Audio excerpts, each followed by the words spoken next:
Hey guys, welcome to my channel. Today we are going to discuss about H-1B pilot program. And we used to have this pilot program before 2004. So in 2004, US government suspended this program. And after 20 years, 2024 is when they are trying to relaunch this program. They wanted to explore before they wanted to fully relaunch the program, and that's why they're doing this pilot program only for a few H-1B renewals.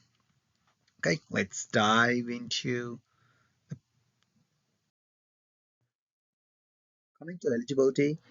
This pilot program only applies to H-1B renewals, so it has to be strictly um, on on H-1B renewals. So if you are on H-1B and if you're trying to renew your H-1B status, it'll apply to you.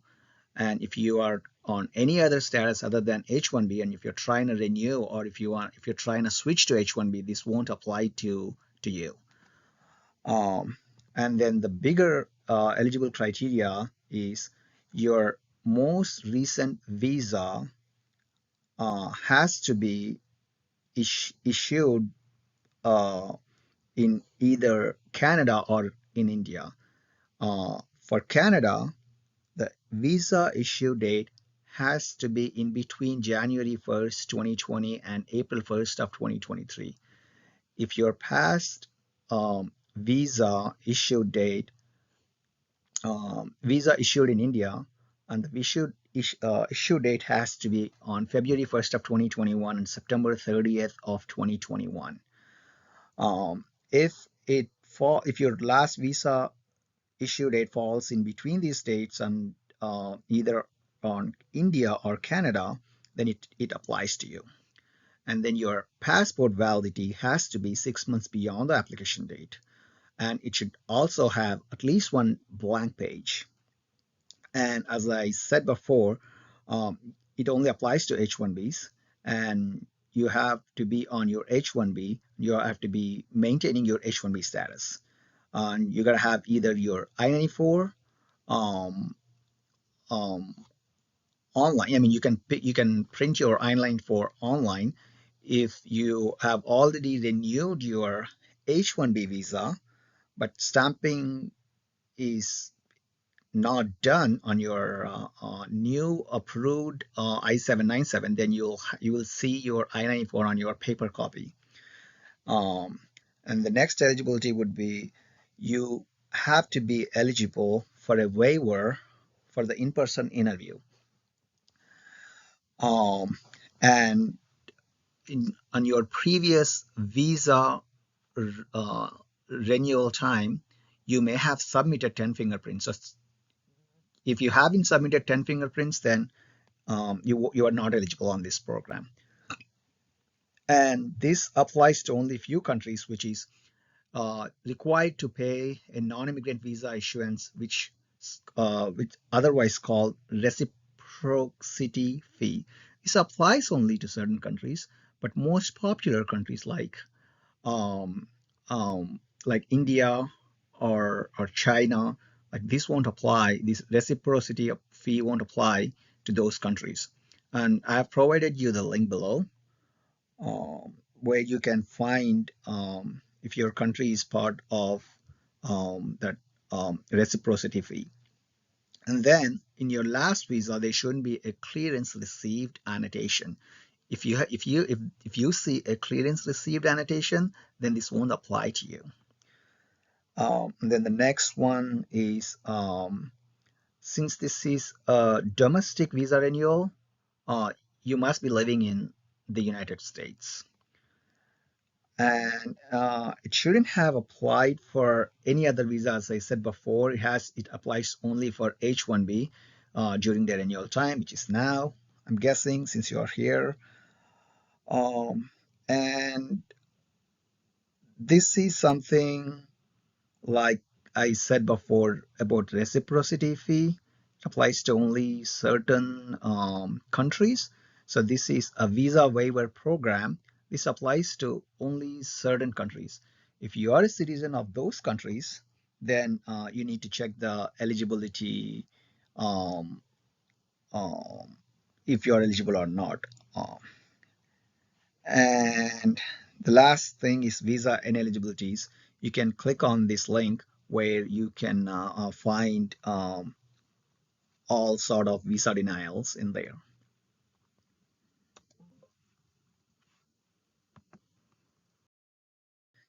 And if you are eligible, or if you think you are eligible based on the eligibility criteria, then the next thing that you would want it to do would be filling out the DS-160 form.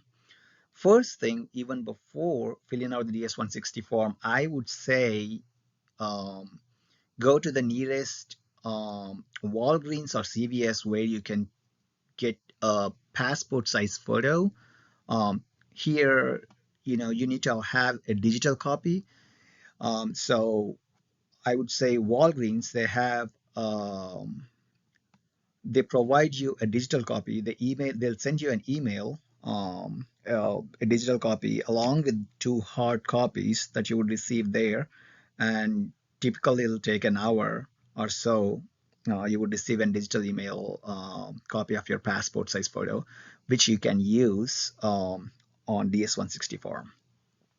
And while filling DS-160 form, you will be going through several questions related to your travel history, passport details, and some educational, details. So please be prepared to have all those documents near you before you start the applications. So that way your processing would go. I mean, your while you're filling the application, you would save some time in there without running around to get the app to get your application to get your documents. And there are some tricky questions while you are answering those or while you're filling those on DS-160 form.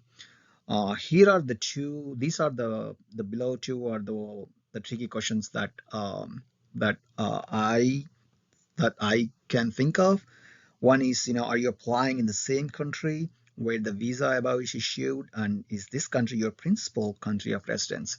So this is one of the trickiest question, because since this pilot program has just launched, I know your previous visa may not be issued from the US, may have issued from some other country. So this would be one of the trickiest question. And the next tricky question is, were you previously employed? So on the employment, you know, page on those questions, when you fill your current employment details, once you're done filling your current employment details, you would see this question. So but there will be a note up there saying that it applies only in the past 5 years. So if you're working at your current place and it has been 5 years that you have been working at your current place, then you can answer no to this question, because since the website said that it only applies to like last 5 years, so they don't want your like previous 10, 15, 20 years of experience or where you work. And once you've finished your DS-160 form, we people typically try to make a payment so that they can book an appointment for visa. So in order for you guys to do that, the the typical visa fees is the same, which is $205, irrespective of you go it here or you go it some other country. But the tricky thing here is USCIS hasn't they haven't provided, not USCIS, sorry, the website in the website where on the travel docs they have mentioned that you gotta go through the online portal to make the payment. So They haven't clearly mentioned where the online portal is and they haven't provided the link. So it is still up in the air. So I'm hoping that sometime on Monday, January 29th, 2024, that they would provide that online portal so that people who finished their DS-160 form can go and click on the online portal, and then they can pay their fees. Um, I tried to. There is this profile on the Travel Docs, the CGA Federal, so where you can go, where if you're applying, if you would have applied this at some other country, you would have gone through the CGI Federal, and then you would go create a profile, select the embassy, um, and then make the payment. But I tried going there, but I couldn't find US domestic option in there, just like how you guys may have seen that on the DS-160 form. So that option isn't there. So as soon as I find more information on how to make the payment, I would do one more video on that. And once the payment has been made, the next thing is mailing the documents. So this would be a typical thing that we would do during a Dropbox in any other country.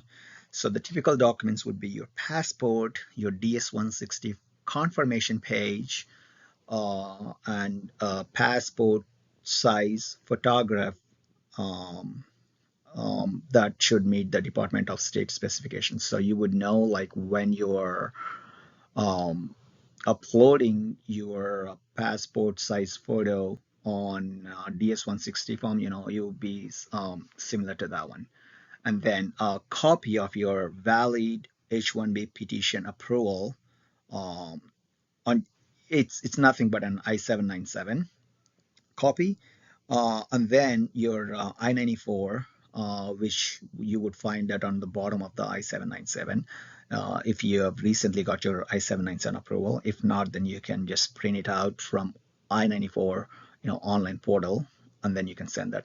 So these are the typical documents, but I would still wait and see on the actual portal, like once they open that, they would provide more information of what documents that we need to send. And once the payment has been made, the next thing is, once the payment has been made and once the document has been mailed, um, one thing that we all need to keep in mind is there is no expedite process. So if something comes up, or if you are in if something comes up, or if you wanted to go like in next month, or if you are thinking of something potentially that would come up and you may end up going out of country like in a month or so, then I would strongly suggest that this won't I mean, it would be a good idea not to take this route, because they don't take any expedite fees or any premium fees to process your applications quickly. And the next thing that we need to keep in mind is there won't be any refunds. So if by any case, like if your application has been refused, or you did something wrong in your application, so you would, since they spend some time on your application, and if they would send your details back or documents back, so your money won't get back, so there won't be any refund there. And a typical processing time would be 6 to 8 weeks from the date your passport and other required documents were received by the embassy. We need to keep that in mind, so that we know that it would take at least 2 months. And I Forgot to mention that I told you guys that this is a pilot program, but I didn't tell you like how many applications that they would be taking. So they would be taking 20,000 applications in total. So 10,000 they gave it to people who applied their previous people who got their visa, the previous visa in India. So 10,000 applications goes to India, and then 10,000 applications goes to people who got their visa renewal in Canada. So they split 10,000 and 10,000, and then they split that into 5 weeks. So every week they process 2,000. So 2,000 of people who applied in India and 2,000 people of who applied in Canada. So and so, like it would go to January 29th till February 26th. So every 2 weeks you would see that there will be some, they would open the slots, and we would go and try our luck and see if we can get that slot. And just a disclaimer that I'm not a lawyer and this is not a legal advice.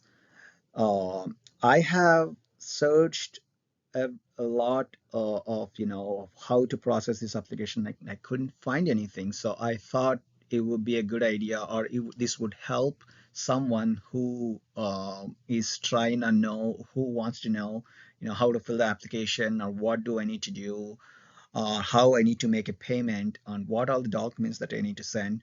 So I thought it would be really helpful for others to process their H-1B renewal. So please, one more time, I'm not a lawyer and this is not a legal advice. Please like and share this video with your friends and subscribe to my channel so that you can get notification when I post a video on how to make payments for the pilot program. And thank you all for watching the video.